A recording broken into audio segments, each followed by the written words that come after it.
আসসালামু আলাইকুম। ওয়ালাইকুম সালাম। কেমন আছেন ভাই? এই তো আলহামদুলিল্লাহ, ভালো আছেন? এই তো ভাই আছি ভালো। রুবেল ভাই, আজকে পেঁয়াজের বেচা কিনা কেমন চলতেছে? বেচা কিনা আছে ভালোই মোটামুটি। খুব ভালোই আছে। হুম। আপনার কাছে যে পেঁয়াজটা আছে এই পেঁয়াজটা কোন জায়গা থেকে আনা এটা? এটা হলো ফরিদপুরের পেঁয়াজ। ফরিদপুরের?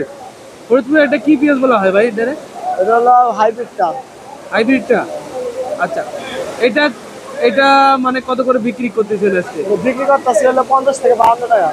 50 থেকে 52 টাকা কেজি জি। বিক্রি হচ্ছে। আচ্ছা। গত সপ্তাহে বিক্রি হয়েছিল কত করে? এটা গত সপ্তাহে ছিল আপনার হলো 40 থেকে 42 টাকা।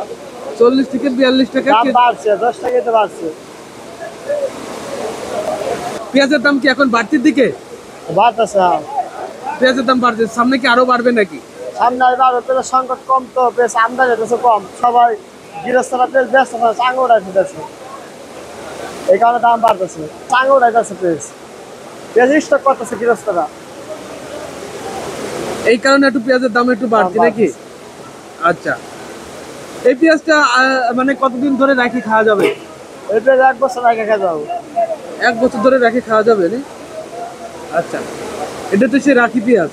এটা রাখি পেঁয়াজ। রাখি পেঁয়াজ। এই পেঁয়াজটার চাহিদা কিরকম আছে বাজারে এখন? চাহিদা আছে, খাই ভালো। পেঁয়াজ তো আপনার রাজশাহী আছে, ফরিদপুর আছে, পাবনা আছে, খাইতেছে তো ভালোই। যেটা কম পায় এটা নিয়ে যায় কাস্টমার, কাস্টমার কম করবে। কৃষক কৃষক এবার লস হইতেছে। কারণ কি? কারণ কিনছে বেশি, সার বীজ বেশি, কামলার দাম বেশি।